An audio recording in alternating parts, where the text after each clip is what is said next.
60 1.5 साल हो गए हैं। तो आज मुझे बताएं कि हमने जवाबी क्या कार्रवाई की? कुछ नहीं किया। हमारे चाइनीज़ एम्बेसी पे अटैक हुआ, हमने कुछ नहीं किया। उस वक्त हमें पता था कि क्या हो रहा है और उसके जल्दी बाद पता चल गया था कि कौन से लोग हैं और क्या है और कैसे हैं, मगर हमने कुछ नहीं किया। स्टॉक एक्सचेंज पे कराची का जो अटैक हुआ है, इसी साल की बात कर रहा हूँ, हमें पता था, हैड अ गुड आइडिया, मगर फिर प्रूफ आ गया। कब आया प्रूफ? और उतने दौरान में हमने क्या किया कि बॉम्बे स्टॉक एक्सचेंज को हमने अटैक किया? क्या हमने आर्मी पब्लिक स्कूल्स पे जो अटैक निकला है, कब से पता था? क्या हमने उनके कोई स्कूल्स को अटैक किया है? हमने कुछ नहीं किया। क्यों नहीं किया? इसलिए कि हम सोचते थे कि अगर दूसरे लोगों को हम बताएं, और ये जो बातें अब हम पब्लिकली एक डोसिए में बता रहे हैं, मुझे नहीं पता इसलिए कि मैं गवर्नमेंट में नहीं हूँ इस वक्त, मगर एक चीज़ मैं आपको ज़रूर बता दूँ, ये सब बातें अगर हमें उस वक्त पता था, हालांकि खुफिया तौर पे हमें इन्फॉर्मेशन आया था, हमारा कोई ऑब्लिगेशन नहीं था कि इसको छुपा के रखें, तो हमने जिक्र किया होगा अमेरिका से और मुल्कों से कि भाई ये सब हो रहा है, मगर उसका नतीजा क्या हुआ?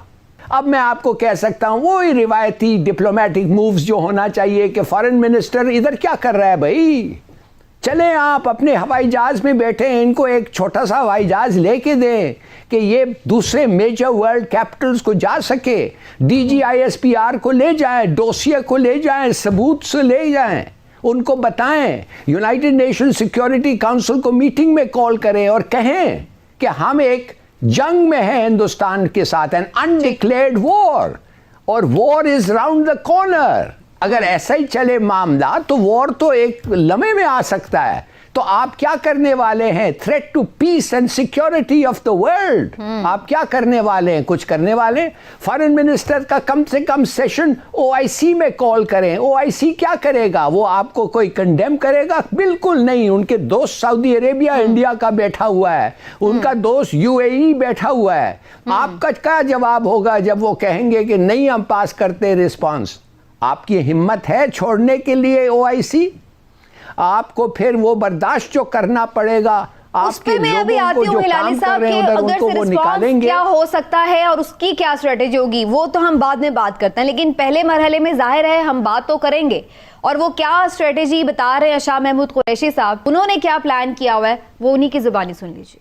Pakistan is presenting this dossier to the UN, OIC, P5 countries and others. We expect the international community to play its role for peace and stability in the region. हम सिर्फ हवाई बातें नहीं कि हम शोर मचाते रहें, और उनको वो प्रोवाइड कर रहे हैं अक़वाम आलम को, तो ये अच्छी स्ट्रेटेजी है। इसके अलावा बिस्मिल्लाहिर्रहमानिर्रहीम, समीना देखें, जो फाशिस्ट स्टेट्स होती हैं ना, टेररिस्ट स्टेट होती हैं, उनके बारे में सबको पता होता है। आप क्या समझती हैं पूरी दुनिया को नहीं पता कि मोदी क्या है या इंडिया क्या कर रहा है? या इंडिया, आप सिर्फ पाकिस्तान की बात छोड़ दें, इंडिया का कौन सा हमसाया ऐसा है, अफगानिस्तान हो, वो चीन हो, वो नेपाल हो, वो भूटान हो, श्रीलंका में हो, जिस तरह से श्रीलंका।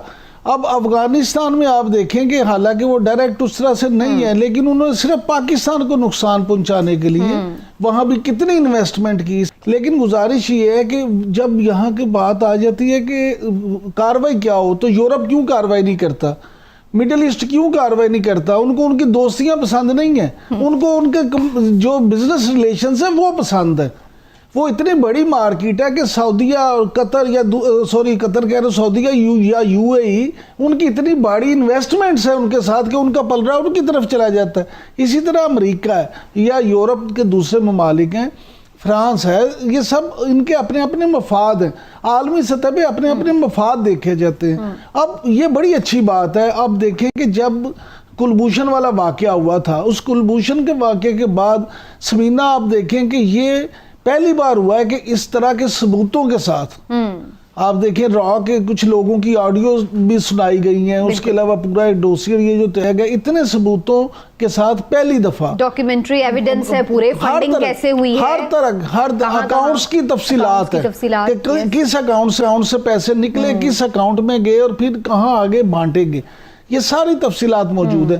अब ये आलमी जो इदारे हैं उनकी आंखें खोलने के लिए काफ़ी है, लेकिन मैं नहीं समझता कि आलमी इदारे जो हैं वो अब भी शायद उनके खिलाफ कोई कार्रवाई करें। ये पाकिस्तान जब तक अपने आप देखिए समीना, हिलाली साहब, आपको भी यही लगता है पाकिस्तान अपना मौकिफ दुनिया में नहीं मनवा सकेगा?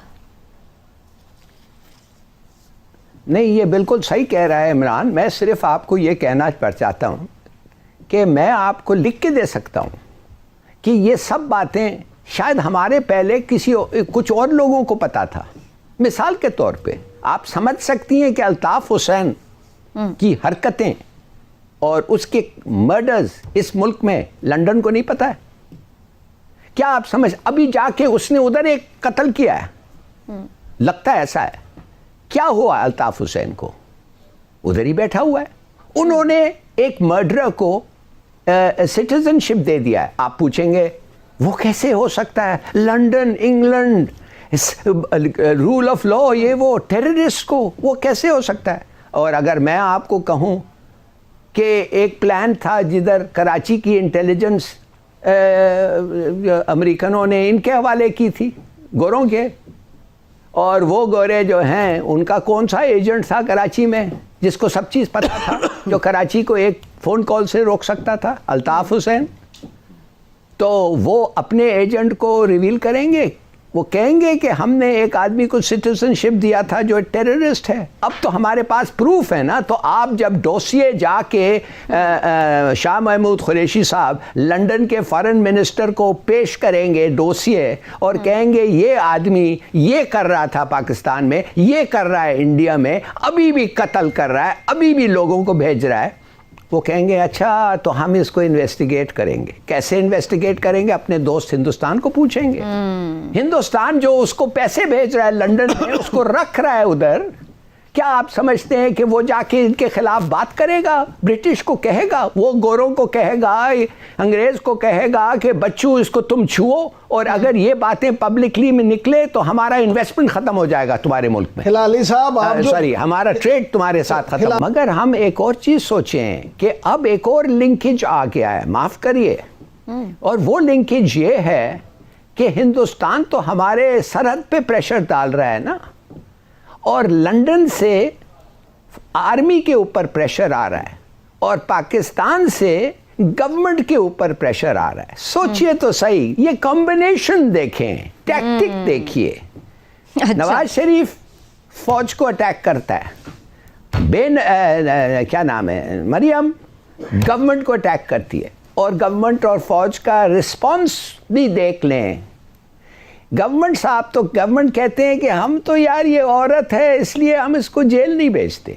वाह वाह माने अगर आप औरत है जो भी कर लें आप जेल नहीं जाएंगी, ये बात है। और हमारी जो इस्टेब्लिशमेंट है वो कहते हैं हम इनसे बातें करेंगे, बात करेंगे इनसे। बड़ा वक्त रहा है बात करने के लिए, 30 साल से ये पॉलिटिक्स में है नवाज शरीफ। मैं समझ नहीं सकता हूं कि हमारा रिस्पॉन्स डिलेड, और दूसरा माफ करिए, आई थिंक इट्स रॉन्ग। बात जरूर करें, सबसे करें, मगर एक वक्त आता है एक्शन के लिए, नॉट टॉक। क्या एक्शन ले सर? होना एक्शन क्या है, यही तो मैं पूछना चाह रही हूँ कि जब हम बात करके अपनी बात नहीं मनवा सकते तो ऑप्शन क्या है फिर? क्या वॉर है ऑप्शन? अटैक करें? किस तरीके से भारत को किसकी ऐसे गुजारिश ये है कि हिलाली साहब, देखिए भारत के हिलाली साहब अब जरा मुझे भी मौका दे दें अगर इजाजत हो तो मैं भी कुछ कहता हूं। ये प्रॉक्सी अटैक्स है ना। बात ये है कि जी सॉरी आपका बात गुजारिश ये है कि पाकिस्तान जो है वो यही देखे ना, एक तो हमने तो हमेशा ये साबित किया है कि हम एक जिम्मेदार मुल्क हैं, इसीलिए ये जो इतना डिले भी हुआ है ना इन सबूतों को भी। एक तो ये बात था कि जब ये हुई तो हम फौरन इंडिया पे अटैक करते, अब आप देखिए इंडिया क्या करता है, वहां कुत्ती भी मर जाती है ना, वो कहते हैं पाकिस्तान ने मारी है, वहां कुछ हो जाता है कहते हैं जी जिम्मेदार पाकिस्तान है, कोई चीज हुई, लेकिन हम एक जिम्मेदार स्टेट के तौर पे उस वक्त तक चीजें ये नहीं कहते जब तक हमारे पास पूरी तरह से सबूत ना हो। उसकी वजह ये है कि इंडियन लॉबी पूरी दुनिया में इतनी तेजी से ये काम कर रही है कि उन्होंने पाकिस्तान का एक इमेज बनाया हुआ था कि जी पाकिस्तान शायद दहशतगर्द स्टेट है, हमने उसको दूर करना था, उस पर भी बड़ी वर्क की। नमस्कार दोस्तों, हमारे चैनल में आपका स्वागत है। पाकिस्तान के हिलाली को तो कौन नहीं जानता। हिलाली जितना सीरियस होकर बात करता है उतनी ही उस पर हंसी आती है।